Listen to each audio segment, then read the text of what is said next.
వివేకం అనే పేరుతో ఒక ట్రైలర్ వచ్చిందండి.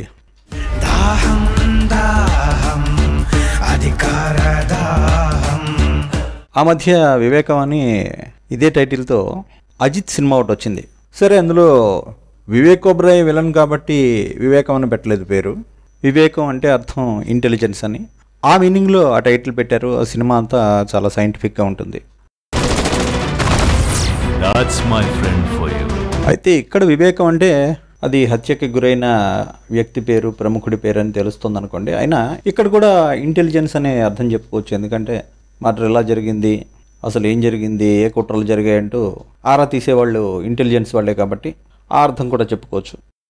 ఏదేమైనా హూ కిల్డ్ బాబాయ్ అంటూ జగన్ వ్యతిరేకులంతా ఆయన్ని ఎదుర్కోవడానికి ఈ హత్య కేసుని ఆధారంగా చేసుకోవడం చూస్తున్నాం. అందులో భాగంగానే ఈ బయోపిక్ కూడా తెర మీదకి వచ్చింది. ఇది వైఎస్ వివేక బయోపిక్ అంటూ ట్రైలర్ మొదలుపెట్టారు. మీ నాయనికి నాకు రాజకీయ భవిష్యత్ ఇచ్చింది కాంగ్రెస్ పార్టీ అన్న డైలాగ్తో ట్రైలర్ మొదలైంది. ఆ జగన్ పాత్రధారి ఎవరో కానీ ఆ ఫోటో వైపు చూసేటప్పుడు ఎక్స్ప్రెషన్స్ చాలా బాగా ఇచ్చాడు.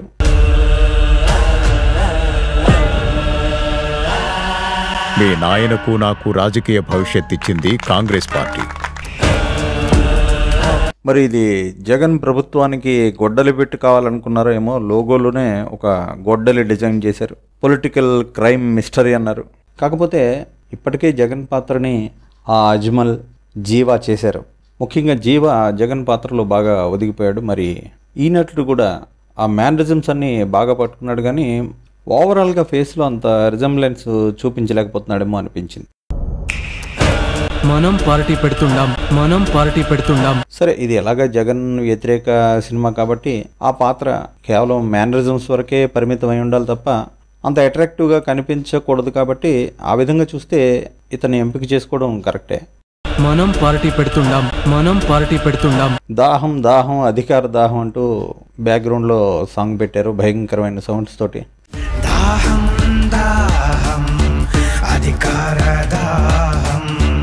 సరే, ఏదేమైనా ఇలాంటివి చూసినప్పుడు సంతోషం కలుగుతుంది. ఎందుకంటే ప్రజాస్వామ్యంలో ఎవరికైనా ఏదైనా చెప్పే హక్కు ఉంటుంది.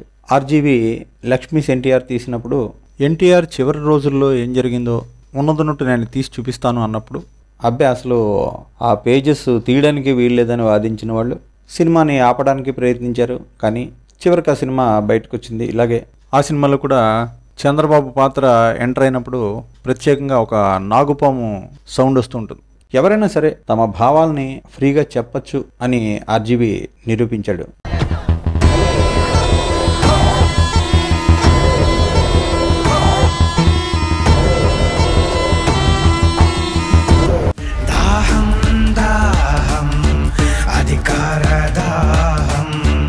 ప్రజాస్వామ్య హక్కుల్ని ఉపయోగించుకుంటూ ఎప్పుడైతే ధైర్యంగా ఆర్జీవి కాంట్రవర్షియల్ సబ్జెక్టుల మీద సినిమాలు తీసి వాటిని విడుదల చేయడంలో సక్సెస్ అయ్యాడో అప్పటి నుంచి సీన్ మారింది.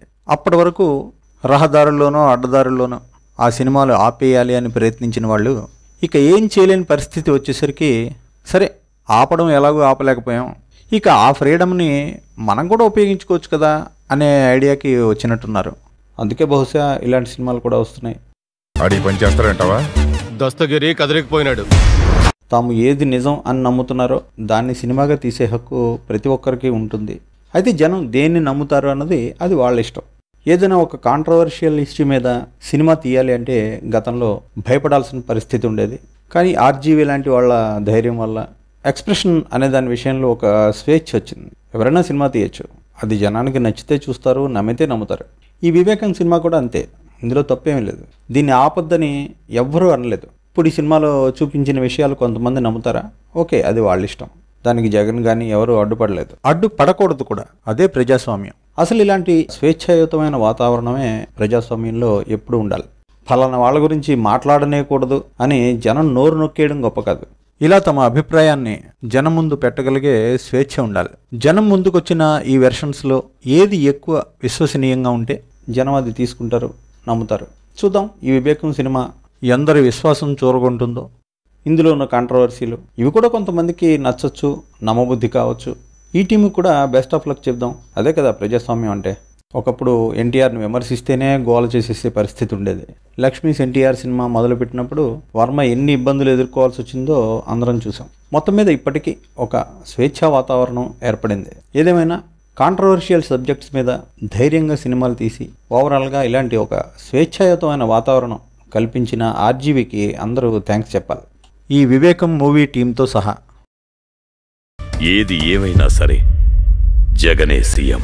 మరిన్ని మంచి వీడియోల కోసం సబ్స్క్రైబ్ చేయండి.